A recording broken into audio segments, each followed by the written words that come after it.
Alright, you bunch of COPPA twats, cut the shit and listen up. This video is not made for kids, but for a general audience, meaning teens, adults, and seniors can also enjoy this video. With that in mind, please enjoy. And mostly bite me.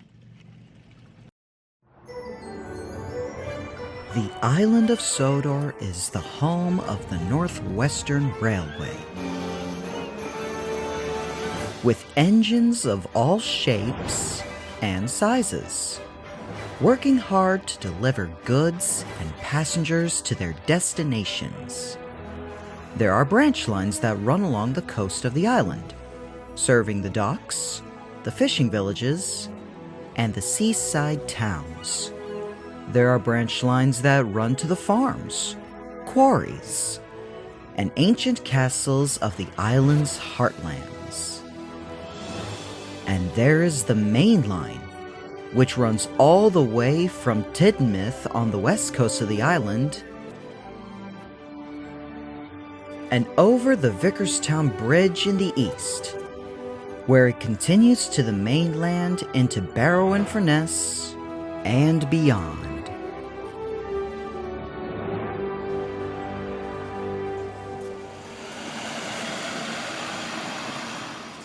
It was a huge day at Vickerstown Station. James and Bloomer had arrived, awaiting Sir Topham Hatt's huge news. Greetings, sir. You wish to see me? I do, James. Since this year marks 50 years of both Bloomer's service on the island and the opening of the National Railway Museum, I want you to take Bloomer to York to spend a week there in celebration. A special engine shall look after your trains during your absence. Salutations from mainland. I am Izzy. Nice to meet you, Izzy. I'm James, and this is Bloomer. I take it you'll be looking after our trains during our absence in York? Yes, I am. I'll be taking a few days off from a Railway 200 run to cover your shifts. Hope you two have a great time at the NRM. Many thanks. Enjoy your stay on the island, Izzy. So the two red engines were off. It took about a day, but they finally arrived at the National Railway Museum. Bloomer was the center of attention, sitting on the turntable, and James had some fun as well. Maybe a little too much fun. Thank you everyone. Feel free to get my good side now. Well, you know what they say. Old habits die hard. By Jove, I haven't had this much excitement since the cavalcade in 75. I say, I've never seen an engine like you before, Bloomer. Not the television series, let alone read about you from the book series. Well, that's not too surprising. I'm a rare slack on occasional enthusiast trains. Other Saloon by James. Isn't that right? Would you care to tell the story? Of course, Bloomer. It all began one early morning, long ago. I was sent to Kildane to pick up a goods train from Elmer. I was sitting in the siding for the flying kipper to pass. The kipper is due. Who cares? This is good cocoa. Come on, Fireman. Back to our engine. But, if you've read the book and or watched the episode, you may already know what happened next.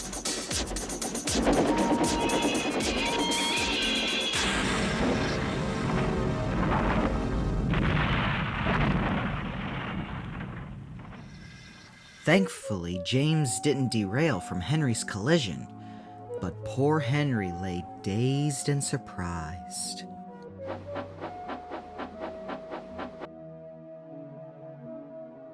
Edward and I helped clear the mess.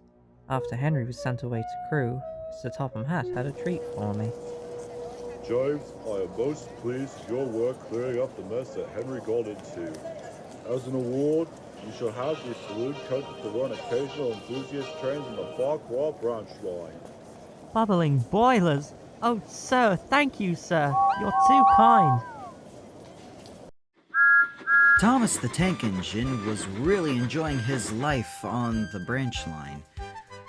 But the 50s certainly took a toll in his popularity when James did some occasional saloon and enthusiast runs.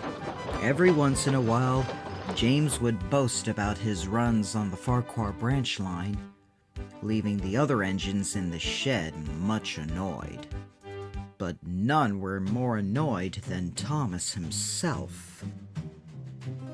The absolute audacity of that engine! James just thinks he can show up on my line and shine his pride with those saloon coaches. He's just so full of himself. Pot calling the kettle black. Excuse me? I'm calling out your hypocrisy. You say James is full of pride on your branch line when you yourself did a fair number of gloating. Well, I was just wondering what led him to having some VIP pass on my line. All I heard from him was spoiling a top hat and pulling the train with bootlaces. At least he didn't fall down a mine or crash into a house. This may be your branch line, Thomas, but running it on your own is no cakewalk. But at least you've got me, Percy, and Daisy to help. Wouldn't hurt you to at least be humble to others. Thomas just snorted and closed his eyes. But one day, in 1975, everything would change for James. Good morning, sir. I'm ready for today's saloon run. I'm afraid you won't be taking the saloon run today. That train was just given to Bloomer. What? Bloomer? Who the dickens is Bloomer? Now, James, be humble. Bloomer is an old engine my wife and I found in the shed during our trip in Wigtonshire. We restored him and had him attend to 150 cavalcade. I thought it'd be sweet to lend him a special treat on the island. Well, now, you remain a year until I can find you some work. Understood? Yes, sir. Bloomer was quite happy trundling down the branch line. He was glad Sir Charles brought him to the island to work on the Farquhar branch line occasionally. The others were happy too. Well, at least, almost everyone. Even with a new engine, Thomas still grumbled about another one taking his attention. James is one thing, but that Bloomer bloke? He's not even a proper engine. Where's his coupling rods? Where's his cab? You're upset too, Thomas? Oh, hello, James. I take it you heard about Bloomer too? Can't say I've met him, but Sir Stephen told me that Bloomer's going to do the saloon run today. It's not fair. I love your branch line. So many great places on it. I don't see anything like them here on the main line. Thomas was taken aback. With a phrase like that, he did recall his cousin Stepney enjoying his branch line. So Thomas took a breath and took Toby's advice on being humble. There are some pretty nice locations on my line. That's true. James, I'm sorry that you didn't get to pull the enthusiast train this week. But, as much I'm not too fond of you being vain, I'm sure there's a next time. Wow. Thomas, that may be the nicest thing you've ever said to me. Thank you. Of course. Oop, that's my guard's whistle. Best be off now.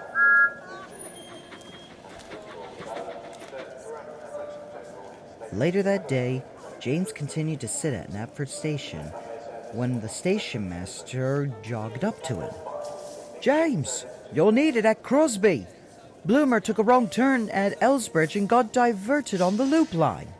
Can you help him, please?" Yes, sir, right away. James scurried over to Crosby and up to the junction where he saw Bloomer. So you must be Bloomer. Thomas didn't say anything about you being red like me. And you must be the engine Thomas saved. James, was it? He didn't say anything about your comeback. He told me about the top hat and bootlace incident. He heard from the passengers that you braved the hill with trucks and ran the express. Well, for that big blue engine. That definitely brightened James up a bit. And with a compliment like that, James agreed to help Bloomer back to Elsbridge.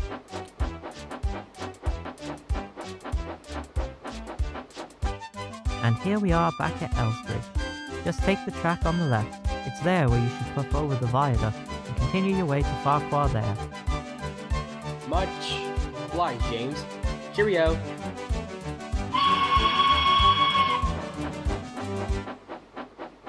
James still wasn't fond of Bloomer occasionally taking the saloon runs, but it was nice to note that the newbie did hear about the good sides of him.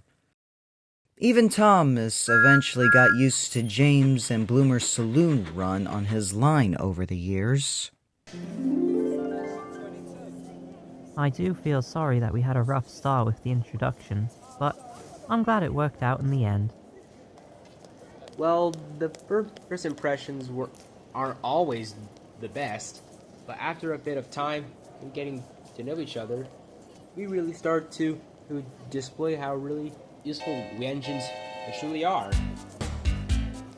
And James couldn't have agreed with Bloomer anymore.